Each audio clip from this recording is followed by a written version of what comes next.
Today we're going to be painting this night sky painting. I'm going to begin by taping down my watercolor. I use just regular masking tape for this. Next, I take a ruler and draw a line about 1/3 down the page. This is going to be your horizon line. I go on top of the horizon and draw a mountain range. Remember to look at your reference photo. Then you're going to want to pre-wet your sky with clean water. Now I use two main mixtures of watercolor in this painting. The lighter blue that I use is a mixture of phthalo blue and a bit of turquoise mixed in. You're also going to want to use a darker blue, which I achieved by using my phthalo blue and adding purple. And you'll need to add a touch of black as well. And the sky is going to be a simple gradient technique, and a wider flat brush works really well for this. All right, so I begin by adding the blue at the top in a thick strip. I clean my brush and then dab off the excess water, then run the brush along the edge of the blue, pulling the pigment to the bottom of the paper. Now, the trick is to keep the horizon line light. And I actually go in multiple times while the sky is still wet to darken the gradient. And if you get too much water on your brush, dab it off on a paper towel. You will know that you got too much water because it will start pooling around the edges of the painting or creating blooms, which happens when you drop water into a pigmented area, and the water will actually make the color separate and you will get a light spot. And if you don't feel comfortable on gradients, feel free to experiment first on a separate piece of paper. And experimenting with differing amounts of water, it really comes down to practicing. You will know that you have the correct amount of water when your paper looks glossy, but you're not getting puddles of water. Now, if you find that you have too much pigment near the horizon line, you can use a paper towel to blot up the extra color.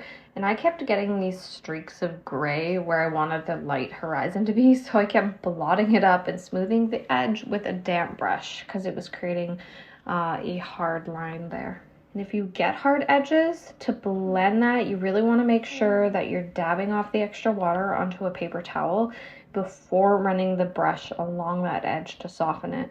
And lastly, if you're really struggling at darkening up the sky while the previous layer is still wet, try drying the layer completely with a hairdryer, then paint your gradient again right on top of the dry layer. I used to do this when I first started before I got the ratio of water correct, because that is key.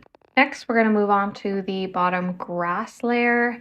The grass I painted, I did with the same phthalo blue with a touch of turquoise mixed in. Now this is a gradient technique as well, but it's reversed to the sky with the dark at the bottom and not at the top. So I lay down the first layer, then dry it with a hairdryer. Once it's all dry, I'm gonna go over top of the night sky with a technique called glazing.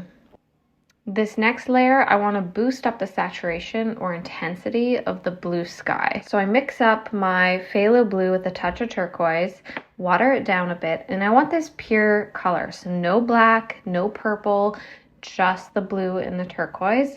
Remember, not too much water. If you need to dab off extra water with a paper towel, you can do that. And you want to start at the bottom and work that color all the way up to the top. Now, this should really brighten up that eye. Then we're going to darken up the grass. This is the second layer. So I mix my phthalo blue with some purple to darken it up a bit. And you want to pay attention to the reference photo.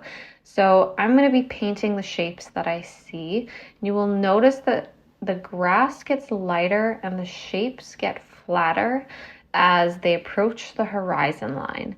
So remember this as you're painting. And once I've got my shapes blocked in, I clean my brush, dab off the extra water onto a paper towel, and I'm going to soften the edges at the top to blend and lighten that grass closest to the horizon line. And while your layer is still wet, using the darkest color that you use for the night sky, You're gonna wanna darken up the grass again. And try not to paint exactly where you did the previous layer. You wanna keep some spots showing through with a little bit of variety, and this will help keep some of that visual interest. And you're gonna wanna blend that top edge again. Still building up another layer one last time. I added fresh black to the sky color to really darken it up. And you're gonna wanna apply this last layer of grass to the very bottom only. So don't bring it too far up. And dry this layer with a hairdryer. Now this next step is optional. I thought the sky was a touch too light, so I'm gonna darken that up again. You basically can put as many layers as you want into it to give it this intensity that you're looking for. So I go in with another layer of phthalo blue and black, and then I take my pure blue color, the pure phthalo blue, and add a glaze layer to the grass. So you want to boost up that saturation of color in that area like we did with the night sky. Go ahead and dry that layer with a hairdryer as well.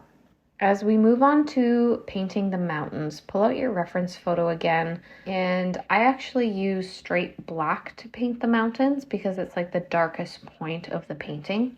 And when you're painting this, watch how the mountains vary in shape and try and paint those natural valleys and peaks. It will create a way more believable mountain range. You'd be surprised at how paying attention to those little details really makes a difference.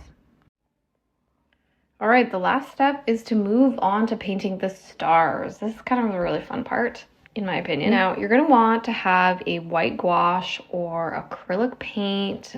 I use the Dr. Martens Bleed Proof White.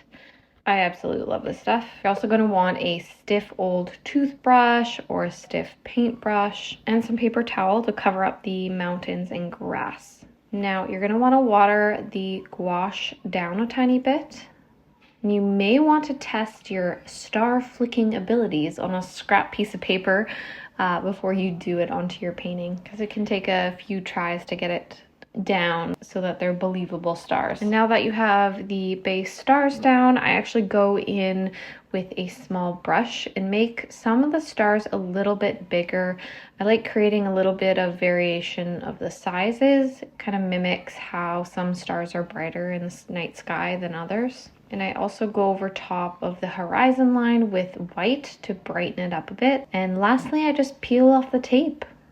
And what do you guys think? Did you learn any new techniques?